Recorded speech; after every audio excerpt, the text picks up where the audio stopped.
everyone, welcome back to my channel. I hope you're all doing very well. So in today's video I'm showing you how to make this really easy knit look crochet jumper, so let's get into it. So for this jumper I've got about 550 grams of green yarn, and that is for like an oversized medium. This yarn is the Mariner chunky yarn in the colour Sage. However, I think this has been discontinued now. However, I will link down below a really similar yarn if you are wanting to make the exact same colour. And then I'm also going to be using a 6.5mm hook, some scissors, and a sewing needle is optional because you can kind of weave in the ends with your hook if you want, or with the sewing needle. It's completely up to you. So here is a little guide that I made to show how to take your measurements. So you're going to want to take measurements A, B, C, D, E and F, and at the bottom I've showed you what my measurements are for each letter. So for measurement A, you'll want to take from the top of your shoulder all the way down, and you can change this measurement to fit the length of the jumper that you want. So you might want the jumper to be cropped, or you might want it to be pretty long, but this measurement is going to indicate how long you want the jumper. So I wanted mine to be about 17 inches, and that includes ribbing as well. For measurement B, you're going to want to take your circumference of your waist.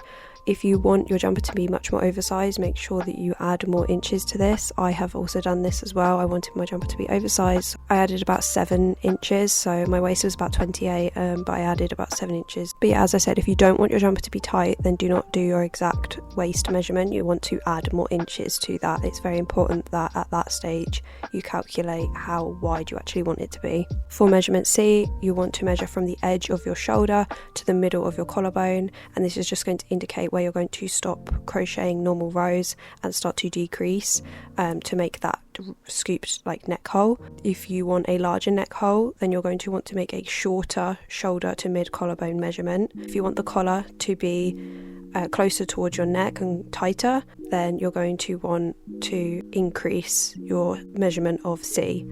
I wanted my shoulder to mid collarbone measurement to be about 4.5 inches. This was just sort of an average look. For measurement D, you're going to want to measure from the top of your shoulder down to your wrist. This is going to indicate how long you want your sleeve to be. I wanted my sleeve to be about 20 inches. Again, that is also including the ribbing. For measurement E, this is just how thick you want your ribbing to be, and this will apply for the neck, the wrists, and also the bottom of the jumper. I only wanted my ribbing to be about 2 inches, but again, you can change this if you want to kind of create more of a higher neck and higher sleeve thickness, whatever is your preference, but I only wanted mine to be about 2 inches. And finally, you're going to want to take the circumference around your arm, and this is just going to be the sleeve width. So much like the waist, you're going to want to extend this if you want baggier sleeves. If you want tight sleeves, then make it to your arm measurement exactly. But I wanted mine to be quite oversized, so my F measurement is 15 inches. So we're going to be starting off with the front panel. The back panel is exactly the same instructions as the front panel, so just repeat it again when you are ready to do the back panel.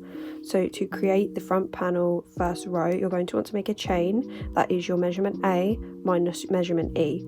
Remember, measurement A was the full length of the jumper, so for me that was 17 inches. And measurement E was the thickness of your ribbing, so for me that was 2 inches. So I'm going to do 17 minus 2, which is 15, and that is going to give me the height of the jumper without the ribbing.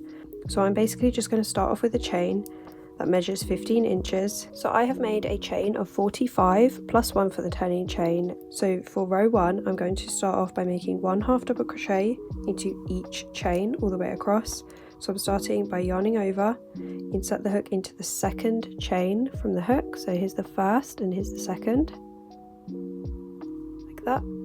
You're going to yarn over, pull up a loop, pull the hook back through, and you should have 3 loops on the hook. And then you're going to want to yarn over and pull through all 3 loops, and that is your half double crochet. So you're going to continue that all the way down the chain. So I'm going to yarn over, insert the hook into the next chain, yarn over, pull up a loop, 3 loops on the hook, yarn over, pull through all 3 loops. So I'm going to continue this all the way across, and then I will meet you back once I have reached the end of the row.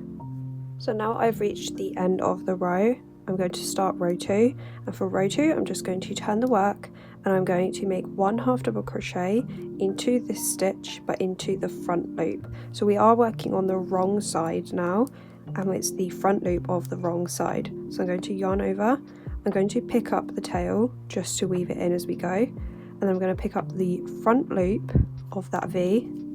So as you can see here, there's the front loop and there's the back loop, just picking up that front loop, and I'm going to yarn over, pull through 3 loops on the hook as usual, and then yarn over, pull through all 3 loops. So it's the half double crochet now, but we're working into the front loop of the wrong side.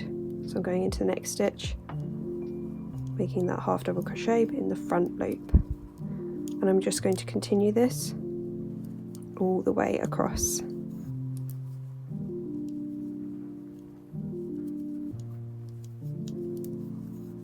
So I've just finished row 2, so for row 3 I'm just going to turn the work, and this time I'm going to be making 1 half double crochet but into the back loop of the right side. So remember, we were working on the wrong side, we're now turning the work to work back on the right side, and this time we'll be making 1 half double crochet into the back loop. So here's the front loop and here's the back loop. So I'm only picking up that back loop and then making the half double crochet as normal. And again into the next stitch and into the next stitch all the way across. So I'm going to continue that all the way across to the end of the row, and then I will meet you back.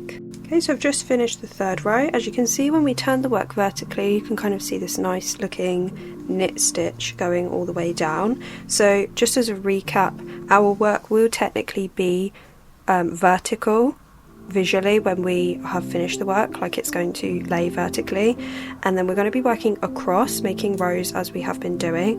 We'll be working across and then we'll be decreasing to make the neck hole. So I'm now going to be continuing rows 2 and 3 until I reach measurement C, which was for me 4.5 inches. As a recap, that is the shoulder to mid collarbone measurement. So I'm going to keep continuing, alternating between row 2 and row 3 until I have 4.5 inches. So I will meet you back when I have completed that. So I've just done 9 rows of the half double crochet and I've reached about 4.5 inches of work, which was what I needed for my shoulder to mid collarbone. And now I'm going to start decreasing. So I'm basically just going to turn the work as normal, and I'm going to be doing this decrease row for the next 6 rows. You're going to want to make sure that your final row before you decrease is at the top of your work. So if you're left-handed, you want to be at the rightmost edge. If you're right-handed, you're going to want to be at the leftmost edge. So I'm going to turn the work, and to make the decrease row I'm going to start by yarning over, inserting the hook into the front loop because I'm on the wrong side, remember, and starting the half double crochet as normal, so 3 loops on the hook. And then into the next stitch I'm going to yarn over, insert the hook, yarn over, pull up a loop, and now you should have 5 loops on the hook. I'm going to yarn over and pull through all 5 loops, and that is a decrease. So that makes 2 stitches go into 1, so you're effectively minusing 1 stitch from your row. So I would now technically have 44 stitches in my row. And now at this point I'm just going to continue making 1 half double crochet into the front loop all the way down, and then once I get to the end of that row I will turn the work and I will make 1 half double crochet into each back loop all the way up, leaving it until I have the last 2 stitches, and then I will make that decrease in those 2 stitches there. So I'm going to come back once I have done this row, and then once I have done the next row and I've left 2 stitches to decrease, just so I can kind of recap the decrease stitch. Okay, so I've just done my second decrease row. I'm now working on the right side and I've just reached my last 2 stitches. So I'm going to show you how to do the decrease when you're on the right side. So I'm going to start off by yarning over, insert the hook into the back loop, yarn over, pull up a loop, 2 loops on the hook, then yarn over, insert the hook into the back loop of the next stitch, yarn over, pull up a loop. You should now have 5 loops on the hook, and then yarn over, pull through all 5 loops. So it's the exact same as the previous decrease row, but it's basically just in the back loop this time.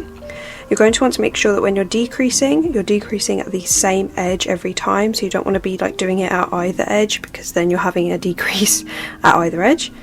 So I'm now going to be repeating the first decrease row and the second decrease row all the way until I have 6 decrease rows in total.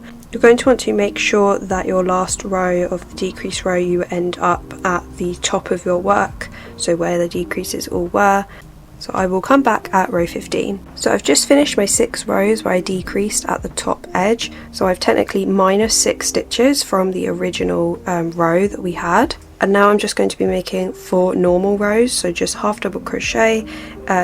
I will be turning the work and making it in the front loop, and then turning the work and making it in the back loop, and I'm going to do that for 4 rows, and then I will come back and I will show you how I'm going to increase. So effectively what this is doing is we're decreasing and then we're just going straight across, and then we'll be increasing, so we'll be making this slope effect for the neck hole. Okay, so I just finished my 4th row, and now I'm going to be moving on to my increase rows. You're going to want to make sure that your increase rows are the same amount that you did for the decrease row. So I did 6 decrease rows, which means I'm going to have to do 6 increase rows. So for the increase row, I'm going to turn the work, and I'm simply just going to make 2 half double crochets into the front loop of this first stitch. And that is literally just the increase. You're just making 2 stitches into one, and then I'm just going to make a half double crochet into the front loop of each stitch all the way across. And then once I reach the end of the row, I'll turn the work, I'll make 1 half double crochet into the back loop, and once I get to my very last stitch, I will make 2 into that last stitch. And I'm going to repeat that for 6 rows in total. So I will come back when I have finished my 6th row. Okay, so I've just finished my 6 rows of increasing, and now I'm going to be matching the other side, which was the first lot of rows that we did, which was just 9 rows of normal half double crochet. That might be different for you. You might have done a different amount of rows, but whatever your first chunk of rows was, whether that was 9 rows, whether that was 20 rows, whatever it was, you want to repeat that again on this side so that everything is evened out. So I'm going to turn the work, and I'm just going to be making 1 half double crochet into the front loop of each stitch. So there's no increases, there's no decreases, just 1 half double crochet into each stitch. And then when I get to the end of the row, I will turn the work and I will make 1 half double crochet into the back loop of each stitch, and I will just repeat, alternating between the front loop and the back loop for 9 rows in total. So I will meet you back after my 9th row, and then I'll show you how we fasten off. Okay, so I just finished my last half double crochet into the front loop, and this is my final row. So I'm now just going to fasten off. So I'm simply just going to chain 1 after the last stitch and then cut the yarn, and then I'm just going to pull the tail through and pull tight to secure it. So this is what my front panel is looking like. As you can see here are the shoulder sections, and then here is like the neck hole. You want to make sure that everything is equal. So I had 9 rows, and then I had 6 rows decreasing, 4 rows of normal half double crochet, and then 6 rows again of increasing, and then 9 rows of normal half double crochet. So if you are a bigger or smaller size and you've adjusted your numbers to make it fit you better, you just need to make sure that the outer sections are the same number, and then the increase and decrease is the same number, and then the middle number can be as long as you want, because that is the section where you would increase the length of the neck hole.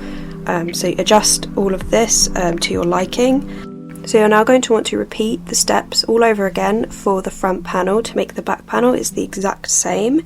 So I will meet you back when I have made my second panel, and then we will be moving on to the sleeves. So for the sleeves, you're going to want to take measurement D, which was the shoulder to wrist, so mine was 20 inches, and you're going to want to minus measurement E from D. So that's 20 minus 2 inches, which is 18 inches, and I'm going to be making a chain that equals 18 inches.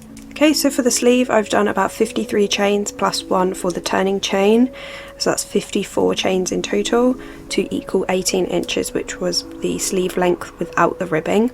So now I'm just going to simply make 1 half double crochet into the second chain from the hook, just like we did in row 1 of the front panel, and then I'm going to make 1 half double crochet into each chain all the way across.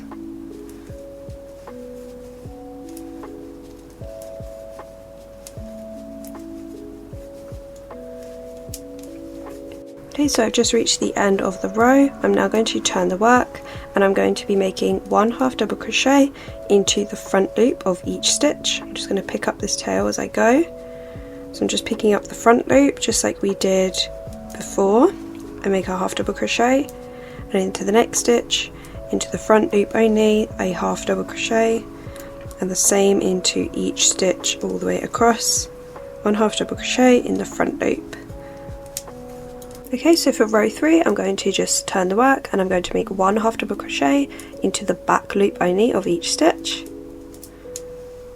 So just going into the back loop only now, just like we did for the front panel, so nothing different, doing the same stitch all the way across. And then you're going to want to repeat row 2 and then row 3 and continually repeat row 2 and 3 all the way up until you reach your measurement F, which was the sleeve width. For me that was 15 inches, so I'm going to continue the work until it reaches 15 inches in height. Then I will meet you back. Okay, so I just finished my final row of my sleeve. I ended up doing 27 rows to get 15 inches of work, and once I've reached the end of the row I'm just going to chain 1 and then fasten off and pull through like that. Okay, and then all you're going to want to do is repeat these steps again to make a second sleeve. Once you have all of your panels, I'm going to come back and show you how we join them all together. Okay, so I've just finished making all of my panels, and I have now just grabbed my two the front panel and the back panel, and I've laid them face down so they are on the wrong side. The wrong side is basically the one with all of the ridges, and then when you flip it over it's that nice neat line stitch. So you want to make sure that everything is on the wrong side and that the shoulders are both facing each other, so that you're going to connect the shoulders. And we're going to I'm going to flip the work so that now we're joining them together. So I'm going to flip both of the panels and just lay them flat. So now I've got both of the panels laying against each other, and now we're going to join them. So you're going to want to make a slip knot, and then you're going to start in one corner of one of the shoulders. It doesn't matter which one it is. You're going to start in one corner and just attach the yarn through that first corner just of the front panel that you've got. So just chain 1 to join it, and then you're going to want to insert the hook into sort of the first space that you see of the front panel, like that, and then the first stitch you see of the back panel, insert the hook, and then you're just going to want to make a slip stitch through both. And then again into the next sort of space I see on the front panel and the next space of the back panel, and I'm just going to insert the hook into both, and then I'm going to make a slip stitch. And then I'm just repeating that all the way across the shoulder section, making a slip stitch through both panels. And I'm basically just going to stop right before we started to decrease down here.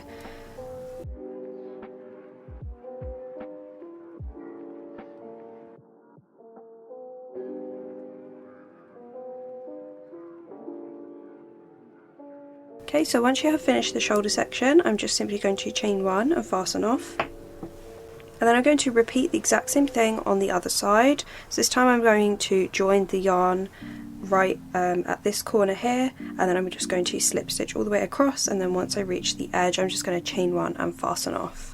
Okay, so now I have moved the front and back panel back to the original position, so they are both on the wrong side, and now I've placed the sleeve directly in the centre of the top of the shoulder. So you're going to want to find the top of the shoulder and then find the centre of the sleeve and just kind of line that up, and then you're going to repeat the exact same thing you did for the shoulder for the sleeve. So you're going to attach the yarn at one end and you're going to slip stitch through this side here and this side of the sleeve. So it's literally the exact same process, but this time you're just going all the way along here, and then once you reach the end of the sleeve you're then just going to chain 1 and fasten off. So it's simply the exact same thing, and if you want to make sure that the sleeve is directly in the centre, then you can place a stitch marker just to kind of guide you right there in the centre there. Okay, so I've now attached the top of the sleeve to the top shoulder, and now I'm going to be attaching the side seam and the sleeve seam. So here we have the sleeve, and here we have the side seam. So here is the bottom of the jumper, and back here is the top of the jumper and the shoulder. So I've just got it upside down, I've still got it on the inside out, and now I'm simply just going to, with the same technique, slip stitching through both panels. I'm going to attach the yarn at the bottom of the jumper, I'm going to slip stitch across, and I'm simply just going to turn the work and continue to slip stitch through both seams of the sleeve. So it's literally the same process as before. This time I'm just going in one motion in an L shape.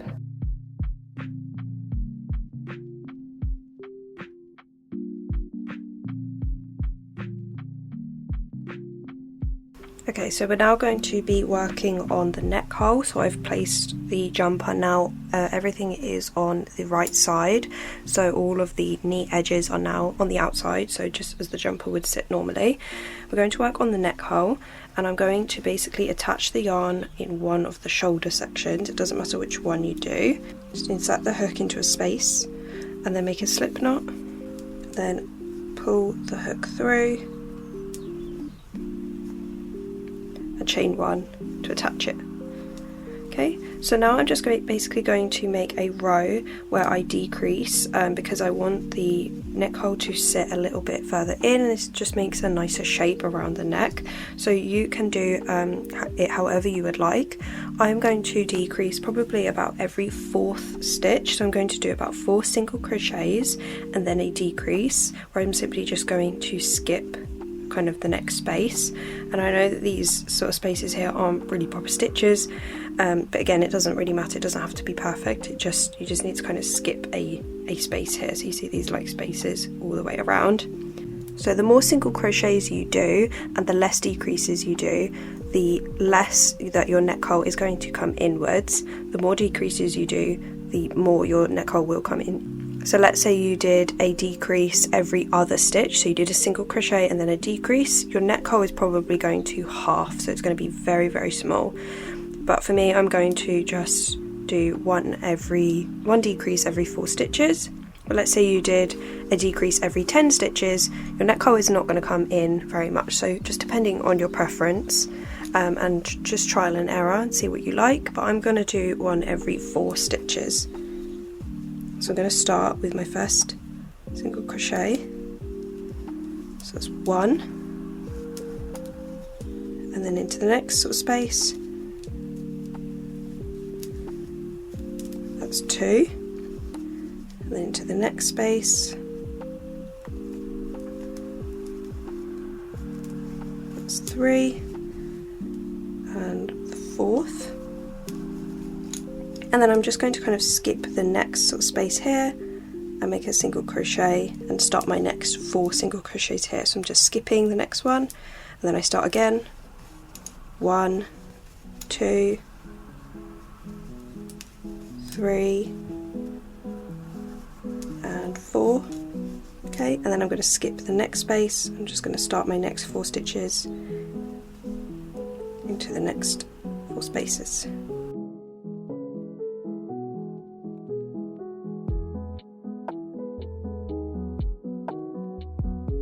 And then again skip. So I'm going to continue this now all the way around, and then I will meet you back at the end. Okay, so now I have reached my original position at the side of the neck hole, and I'm simply just going to slip stitch into that place where we attached the yarn, like that, to join it. And now we are going to be starting the neck hole ribbing. So I'm going to make a chain that is my measurement of the ribbing that I wanted. So I'm going to make a chain that equals 2 inches. Okay, so you're going to want to chain the amount you need for measurement F, and then I'm simply going to add an extra chain. So I've got 6 chains plus 1, so that's 7 chains. And now I'm going to make 1 half double crochet into the second chain from the hook. And then I'm going to make 1 half double crochet into each chain.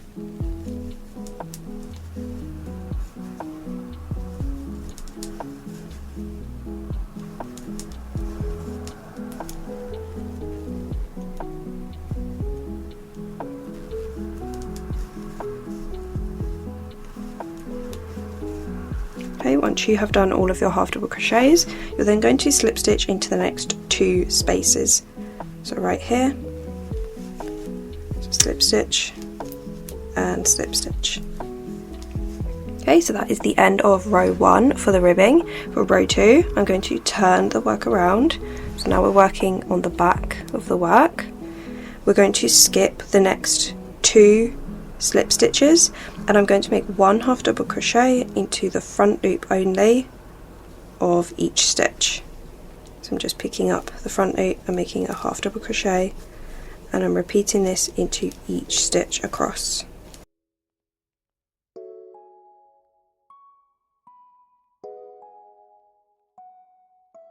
And then I'm going to turn the work, and now this is row 3, and I'm going to make a half double crochet into the back loop of each stitch all the way across. So it's kind of like how we did the front panel, working in the front loop and then into the back loop, and then alternating between them with half double crochets. The last stitch can be a bit more fiddly.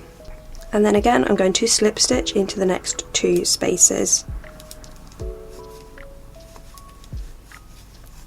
Okay, so I'm now going to just be repeating row 2 and then row 3 all the way around, and then I will meet you back once I have finished my last 2 slip stitches, and then I will show you how we join the 2 sides together. Okay, so I've just finished my last 2 slip stitches. So after your last 2 slip stitches, you're then going to want to fold the 2 panels that you have for the neck hole together, so that you're now working on the inside out.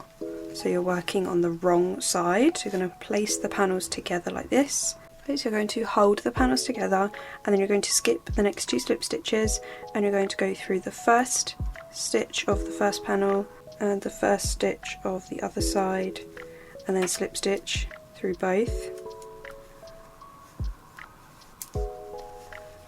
and then the next stitch of the front panel and the next stitch of the back panel,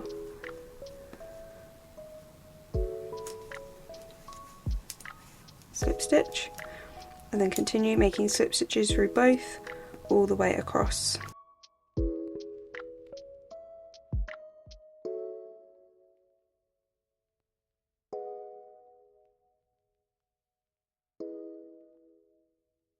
Okay, once you've done that, you're just going to want to chain 1 and fasten off.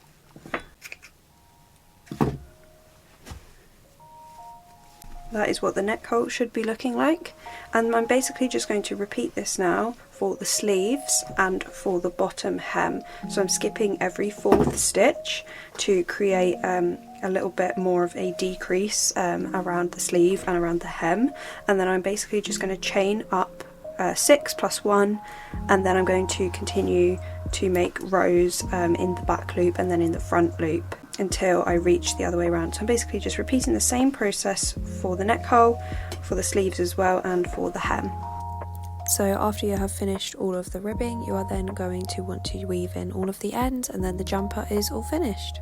Thank you all so much for watching. If you enjoyed this video, please consider subscribing and giving this video a thumbs up, and if you have any ideas of what you'd like me to make next, feel free to leave them in the comments below, and I will see you in the next one. Bye guys.